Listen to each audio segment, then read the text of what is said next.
Oi, pessoal, tudo bem? Hoje, então, a gente vai ver a nossa penúltima estrutura de dados, né? Que é a fila de prioridades. Depois, pro final da disciplina, a gente vai trabalhar com os grafos e várias variações deles, tá? Então, a gente vai considerar grafo como uma estrutura de dado mais... Aqui vai ter mais coisa dentro, né? Vai ter outras variações, mas essa aqui, então, vai ser a penúltima estrutura de dados que a gente vai ver das estruturas de dados não lineares, tá? Que são as filas de prioridades. Deixa eu ver uma coisa aqui. Eu preciso depois corrigir uma coisa. Mas tudo bem, eu vou fazer a apresentação primeiro, depois eu faço a correção, tá? Então, pessoal, vocês já viram a fila de prioridades, na verdade, aplicado no heap sort com o Breno, né? Usa os heaps, né? Usa um heap binário. A gente vai dar uma revisada nisso, reolhada, e a gente vai olhar agora a aplicação do heap binário para ele fazer uma fila de prioridades funcionar internamente, né? Então, por que usar fila de prioridades, né? É quando a gente quer associar a alguma coisa um valor e esse valor, dependendo de como a fila está implementado, ele vai ser usado para servir primeiro aquele elemento, né? Então a gente tem uma prioridade, a gente tem uma fila, como se fosse uma fila mesmo, né? A implementação não vai parecer uma fila, e a gente vai seguir a prioridade usando um valor. Então, é a mesma coisa que quando a gente, por exemplo, vai na padaria, ou vai no frios do mercado, ou vai em algum lugar, pega uma senha, ou no banco, né? Então, a gente tem a prioridade ali que ela está amarrada na senha. Então, a gente não precisa ficar em fila, né? A gente espera sentado e vai chamando a fila. A maior prioridade é sempre a fila, a próxima senha, né? Computacionalmente, onde se usa, né? Principalmente, onde aparece bastante isso é em escalonador de processos, sistema operacional, né? Que ele vai pegar os processos que tem ou as threads, né? Se for multithread, se o processo tiver várias threads, vai pegar quem tem prioridade maior e vai dar mais tempo no processador para aquele lá, para aqueles processos poderem trabalhar. Ou ele vai dar prioridade para escolher um processo que vai concorrer com outro por alguma coisa. Então, um exemplo seria no celular, a gente tá jogando e toca o celular. Então, quem vai ter prioridade maior é a aplicação, é o programa, né? O processo que gerencia a chamada ou é o jogo, né? É o processo que gerencia a chamada, então ele pode tomar a frente, né? E outra aplicação é sistema de simulação, onde você vai armazenando na fila de prioridades quem precisa nessa simulação ser servido primeiro, quem precisa ser executado primeiro, né? Porque quem precisa ser executado depois normalmente vai precisar de dados de quem foi executado primeiro para poder aparecer, né? Infelizmente não vai, eu posso até mostrar hoje no plantão, mas eu acho que eu não vou conseguir implementar isso para vocês, tá? Mas a gente vai ter exercício nessa semana. Então, como eu disse, o que vai viabilizar o funcionamento das filas de prioridade é uma estrutura chamada heap, né? Heap vem de monte, porque se a gente contornar, ele é uma árvore binária, na verdade, uma árvore binária completa. Se a gente contornar ele parece um monte, né? Parece uma montanhazinha, né? Então, a gente vai trabalhar com heap binário. O que que é o heap binário? Cada nó tem no máximo dois filhos, né? Só que ele não é uma árvore binária comum, né? Onde a gente vai inserindo coisas onde a gente quiser. Eu não estou falando da de busca, tá? Ele tem uma outra invariante para ele, uma condição de existência para ele existir, onde existe um relacionamento entre os pais e os filhos, tá? Mas antes de ver isso, como que a gente vai armazenar? Não vai ser uma estrutura encadeada, eu não vou ter um nó com um filho para a esquerda e um filho para a direita, mas sim nós vamos codificar esse, esse heap binário dentro de um array, tá? Então, a raiz vai estar na posição, a raiz da árvore, né, do heap vai estar na posição 1 do array e o último elemento vai estar na posição tamanho menos 1 do array, certo? Se o array tem um tamanho, o último elemento está sempre no tamanho menos 1, né? Por que que não vai usar a posição 0? É só para simplificar um pouquinho as contas que a gente vai ter que fazer, tá? Então, como que a gente vai manipular esses índices? Sempre que eu quiser a posição pai de um nó, eu vou pegar a posição do nó a posição do nó que eu estou e dividir por 2. Então, a posição do pai é a posição do filho dividido por 2. E a posição do filho da esquerda, se eu tiver um nó e eu quero saber quem é a esquerda dele, é a posição do pai vezes 2. E o filho da direita é a posição do pai vezes 2 mais 1, certo? É... Aqui acho que tá bom assim, né? Esse slide, pessoal, algumas coisas daqui eu estou reaproveitando dos slides de aulas de ordenação que eu tenho, tá? E eu já estou melhorando eles. Agora estou em dúvida que se eu deixo só posição, se eu deixo posição do filho e aqui posição do pai. Acho que tá fácil de entender assim, né? Então, se a gente for enxergar esse heap binário aqui dentro de um array, imagina que isso aqui seja um array, que eu tenho 13 posições. Eu inicio na posição 0, vou até a posição 12. Deixa eu movimentar isso aqui um pouquinho para a direita. Tá meio torto.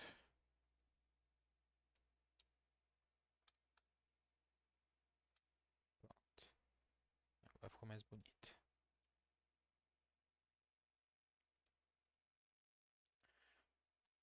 Então a raiz está na posição 1. O filho da esquerda dela está na posição dela vezes 2. Então 1 vezes 2 dá 2, é o filho da esquerda. E o filho da direita é 2 vezes a posição dele mais 1.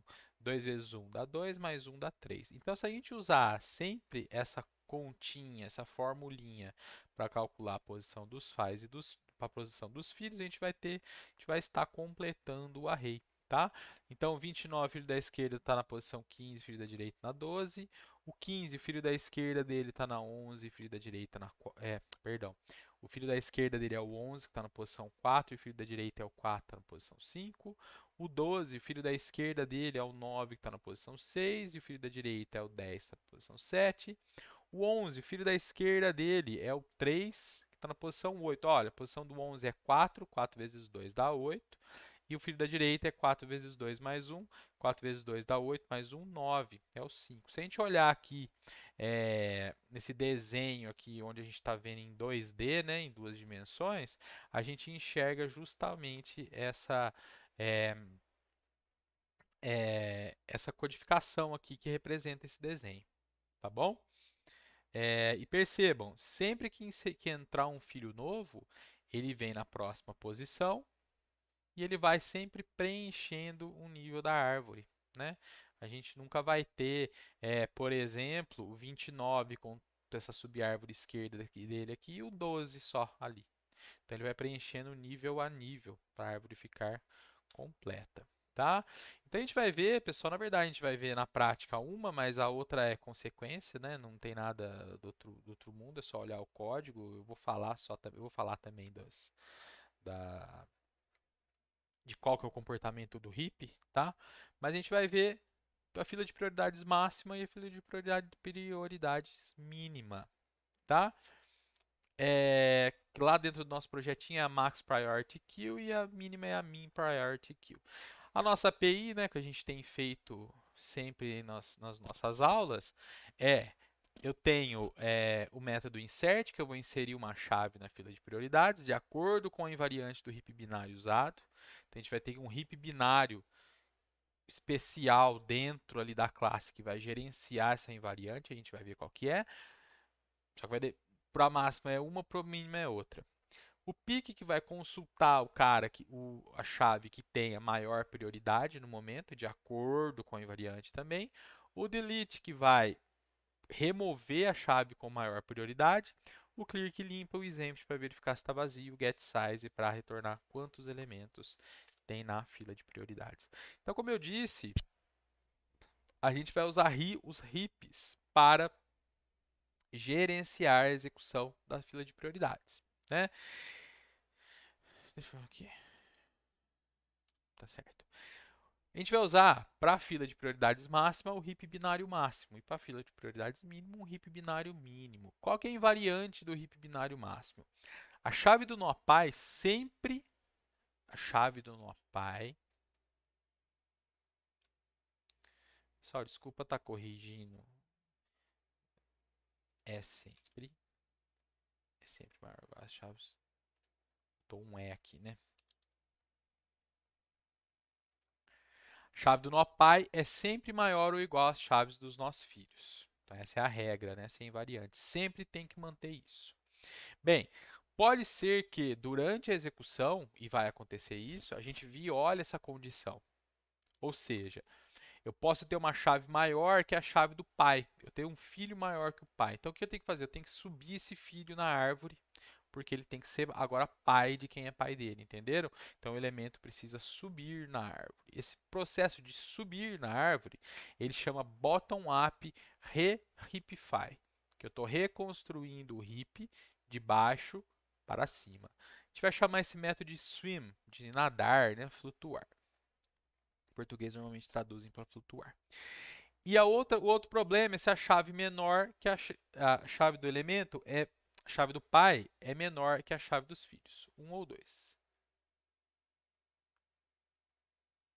Chave do filho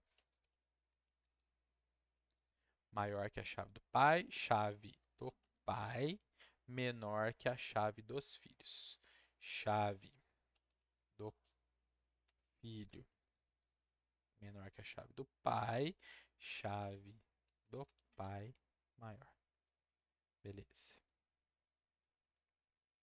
E quando a chave do pai é menor que a chave dos filhos, ou seja, esse cara está no lugar errado, eu tenho que fazer o quê? Eu tenho que descer ele na árvore, eu tenho que usar o top-down re-heapify, tá? O heap binário mínimo, pessoal, é a mesma coisa, só que, mesma coisa não, só que ao invés de maior, em vez da chave do pai ser sempre maior ou igual às chaves dos filhos, a chave do pai é sempre menor ou igual às chaves dos filhos e aqui vai inverter também, tá bom? Então, pessoal, como que funciona a operação swim, né? Para eu nadar.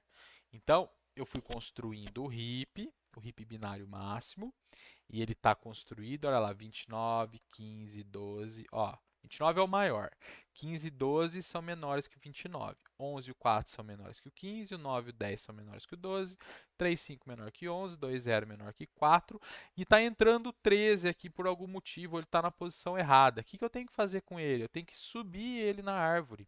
Né? Eu tenho que fazer ele flutuar. Então, olha só, tem um lembrete aqui, né? Para eu calcular a posição do pai do 13, eu pego a posição que ele está e divido por 2. Tá? Então, olha o que o swim faz.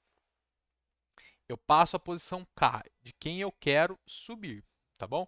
O 13 está na posição, vamos lá, ó, 1, 2, 3, 4, 5, 6, 7, 8, 9, 10, 11, 12. O 13 está na posição 12. 12 é maior? Sim. E less, essa função, esse método aqui que vai comparar um elemento que está no array das chaves da fila de prioridades com um outro elemento, tá? E vai retornar se esse menor que zero aqui é verdadeiro. Se for verdadeiro, quer dizer que um é menor que o outro. Então, vejam só, 16, né? 16 que eu tinha falado? 16 é maior que 1? É. O cara da posição, o pai dele, o 9, é menor que o 13? O 9 é menor. Peraí.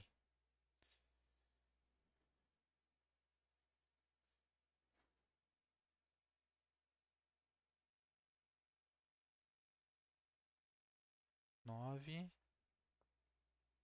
Isso. O 9 é menor que 13 é o que eu não quero que aconteça, né? Se for menor, quer dizer que eu tenho que trocar. Então, eu troco o filho pelo pai e agora eu reposiciono, eu recalculo a posição do filho, porque o filho passa a ser o pai agora. Então, a primeira vez que eu executar esse while, o 13 vai subir para a posição do 9. E ele vai continuar executando, porque o k vai ser maior que 1, maior que 1 ainda. Só que não.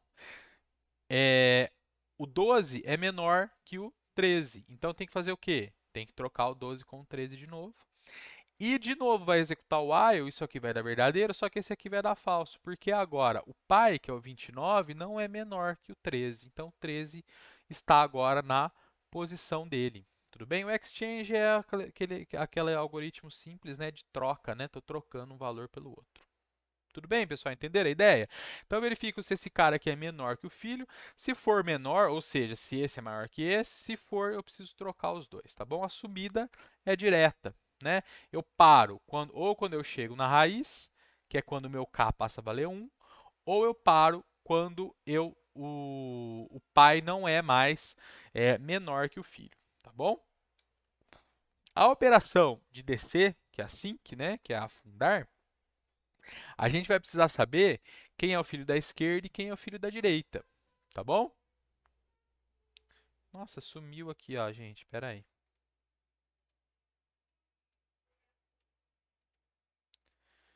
Ai, que engraçado, por que será que sumiu?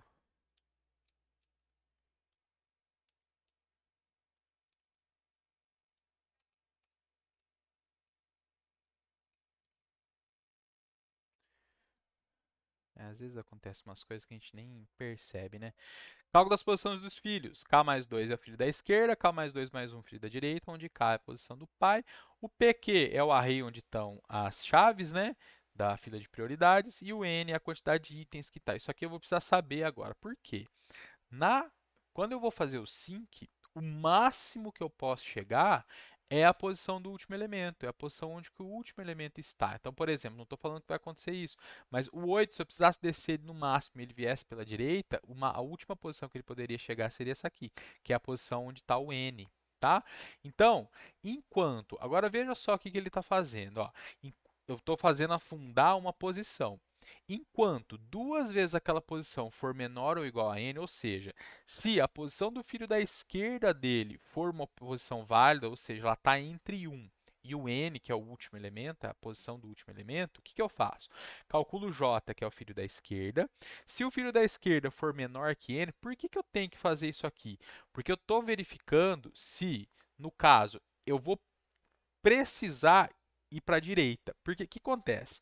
Aqui o 8, na hora que ele for descer, agora a gente vai fazer a descida, que é o sync. Eu vou ter que escolher para que lado que eu desço. Ou eu desço para o lado do 15 ou eu desço para o lado do 12.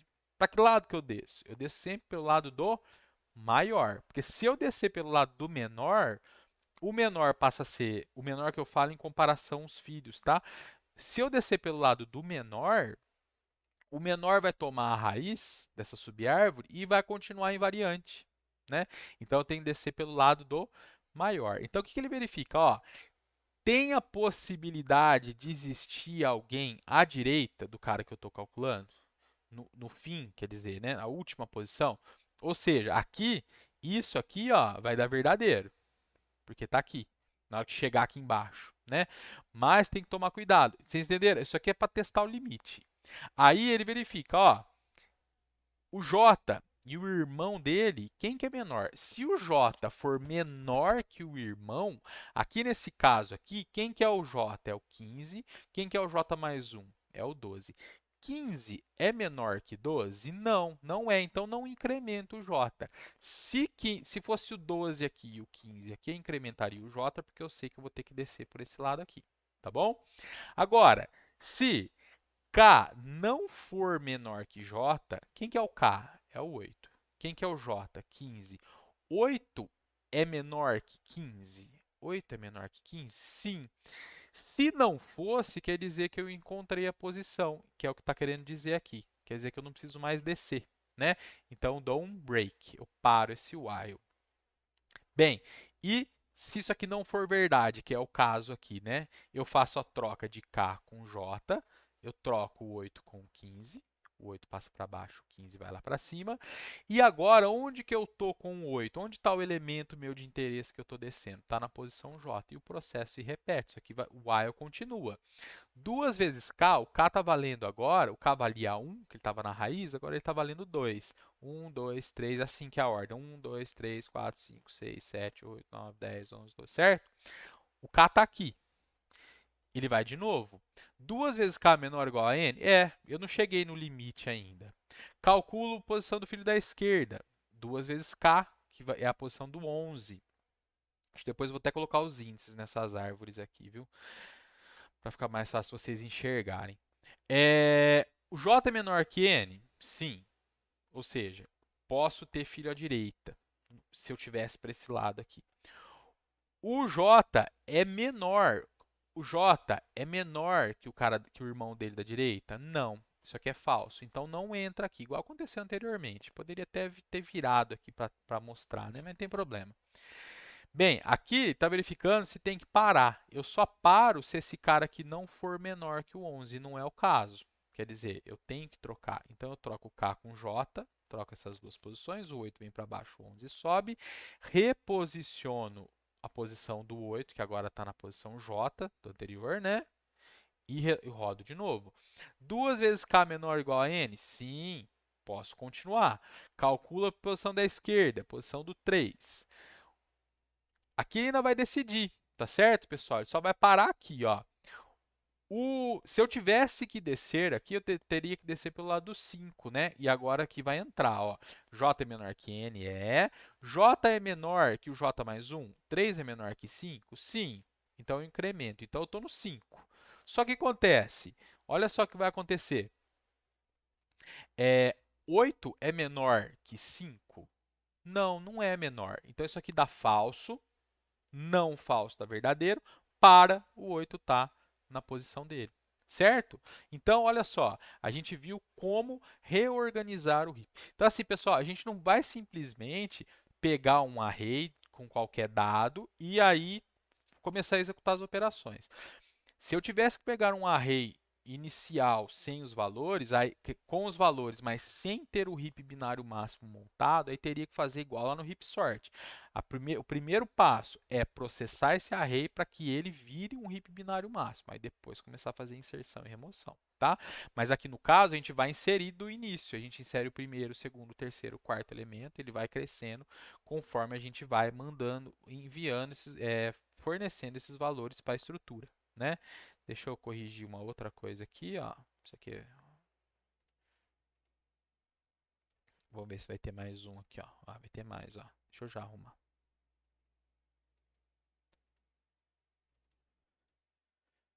Agora acho que está certo. E agora, para terminar, a gente vai ver as operações básicas, que é o inserir, o remover e o consultar, né? Que é o insert, o pick e o delete. Então, pessoal, olha o insert como funciona. Eu removi algumas coisas do código aqui, que são os testes para ver se tem posição, se tem como inserir. Aqui sempre vai ter como inserir, mas se precisa redimensionar o array, tá bom? Depois vocês vejam isso no código final, tá? Só estou deixando o principal. O que eu faço? O n, pessoal, é a posição do último elemento. Então, eu vou fazer uma inserção. O que eu faço? Eu incremento a posição do último elemento e nessa posição, no array que tem as chaves da fila de prioridades, eu guardo a chave. E agora, eu tenho que fazer, eu não sei o que entrou ali, eu tenho que ver se isso aí precisa subir. E eu dou um swim no n. Então, se eu estou dando um insert no 17, o 17 vai ser inserido nessa posição, e aí eu dou um swim nele, eu preciso ver se ele precisa subir. Ele vai subir, porque 12 é menor que ele, certo? Então, 17 vai para cá. Agora, aí vocês podem perguntar assim, tá, professor, mas aqui não poderia ter um valor maior que o 17? Poderia, mas se tivesse um valor maior que 17 aqui obrigatoriamente eu teria um valor maior ou igual que esse e o 17 já estaria na posição. Entenderam? Porque o RIP ele tá sempre seguindo a condição de existência dele. Não vai ter nada bagunçado fora de ordem aqui, tá? Quando for fazer inserção. Então, entre o 17 precisa subir porque o 12 é menor, o 17 sobe. Preciso continuar subindo? Preciso, porque o 13 é menor que 17, subo. 17 precisa continuar subindo? Não, porque o 29 é maior que ele, o 17 está na posição e eu tenho de novo o meu heap binário íntegro, certo? Se eu for fazer isso, o pique, pessoal, é só verificar quem está na raiz. Só retorna quem está na raiz. Olha lá, PQ na posição 1. E o delete, o que eu faço? É igual a história do... Aqui é idêntico, né, ao que acontece no heap sort. Eu troco a raiz pela última posição, decremento o tamanho do heap, é como se eu estivesse removendo aquela última posição do heap, e agora o que está na raiz, que é o que estava lá no fim, eu preciso descer ele para eu recolocar, para eu colocar esse heap aqui de novo numa situação válida, num estado válido, né, para não tá invalidando a invariante dele. Então, olha só, eu salvo o cara que está na raiz, que é quem eu quero retornar no final. E aí, eu troco a raiz pelo n menos 1, n menos menos, n menos menos, menos menos vai ser executado depois, né? Então, eu troco a raiz pelo n, ou seja, tinha 29 e 12, não era isso? Ó, nesse estado aqui, ó, 29 e 12. Troco o 29 com o 12 passa a estar na raiz, o 29 está aqui. Esse decremento aqui quer dizer, na lógica, que eu estou tirando esse cara aqui do heap, certo? Aqui vai ser o ponto onde eu vou colocar nessa posição um nulo para não ter nada lá dentro, né? Eu já salvei para retornar antes, então eu fiz a troca e agora eu dou um sync na raiz. Eu dou um sync no 12 e ele vai descer até a posição dele. 12 precisa descer? Precisa, porque eu tenho 15 e 17. Para que lado que ele desce? Para o lado do 17, que é o maior. Então 12 troca com 17. 12 precisa continuar descendo? Precisa. Para que lado que ele desce? Para o lado sempre do maior, que é o 13. Troca o 12 com o 13. 12 precisa continuar descendo? Não, porque ele é maior que o filho, o único filho que ele tem aqui à esquerda, que é o 9. Então, o heap está de novo numa condição válida, num estado válido. Tudo bem, gente? Então, a fila de prioridades vocês já viram o heap sort, então acho que é mais tranquilo entender e relembrar, né? Mas ela também não é difícil. Na minha opinião, o heap sort é o algoritmo mais bonito do que a gente estuda, né? Porque desses comparativos, né? Porque a ideia é muito simples, né? E ele funciona. Mas o quicksort ainda é mais rápido que ele, né? Então, a gente vai ter dois exercícios nessa aula, tá? Que são exercícios aí para pensar um pouco. O que vocês vão ter que fazer? O que a gente viu nos exemplos foi um heap binário, foi uma fila de prioridades máxima usando um heap binário máximo. O que vocês vão fazer no primeiro exercício? Vocês vão implementar uma fila de prioridades que, ao invés de usar um heap binário máximo, ela vai usar um heap ternário máximo. O que é um heap ternário? Cada pai, cada nó tem no máximo 3 filhos. Tá? Então vocês vão ter que implementar o método swim e o método sync para a classe funcionar. Tá bom? Vai ter os testes prontos, né? Como sempre. Então, olha só, no heap ternário máximo, dado um nó k, seus 3 filhos estão nas posições 3k menos 1, 3k e 3k mais 1. E seu pai está na posição k mais 1 dividido por 3, o chão disso aqui, porque isso aqui vai dar o quê? Vai dar, na verdade, aí vocês vão ter que testar, tá? Eu vou implementar ainda, porque eu ainda não implementei. Tem que testar se isso aqui, se vai precisar forçar com que isso aqui gere um double, tá? Eu acho que não. Mas se precisar forçar, ainda tem que executar o floor disso aqui, o math.floor, que é o chão, né? Porque eu quero tirar a parte decimal, chegar no inteiro, no menor inteiro mais perto desse número para as posições de 1 até n-1 do array, sendo n o tamanho do mesmo, né? O tamanho do array. Tá bom? Então, implementar um heap ternário. Aí o 10.2 ele é um pouquinho mais desafiante, porque a gente vai implementar a fila de prioridades máxima de área. O que quer dizer isso? Vocês vão implementar é a mesma história aqui do anterior, só que é um heap diário máximo. O que quer dizer diário? Ele tem no máximo D filhos. Então, no construtor da fila de prioridades, já vai estar pronto para vocês, a gente vai fornecer qual que é o D, qual que é o tamanho. Se for 2, é o heap binário. Tem que atuar como um heap binário. Se for 3, ele vai atuar como um heap ternário. Se for 4, quaternário. Quinto, sexto, sétimo, oitavo, 10. Então, só que é lógico, né, gente? Você vai pôr if lá, né? If D igual a 2, o swim funciona de um jeito, o sync de outro. Tem que generalizar essas fórmulas aqui, certo? Esse que é o desafio aqui nesse exercício. Olha lá, ó. A determinação da posição dos filhos e do pai fica por sua conta. Tá bom? Novamente, as posições válidas dentro do array são de 1 até n-1, sendo n o tamanho do mesmo. Tudo bem, pessoal? Então é isso, essa aula foi rápida, né? Eu vou eu vou colocar os índices lá nos hips para ficar mais fácil de enxergar a próxima vez que eu for dar aula disso e para vocês poderem consultar também. Tudo bem? Valeu aí, gente. Falou e até mais tarde.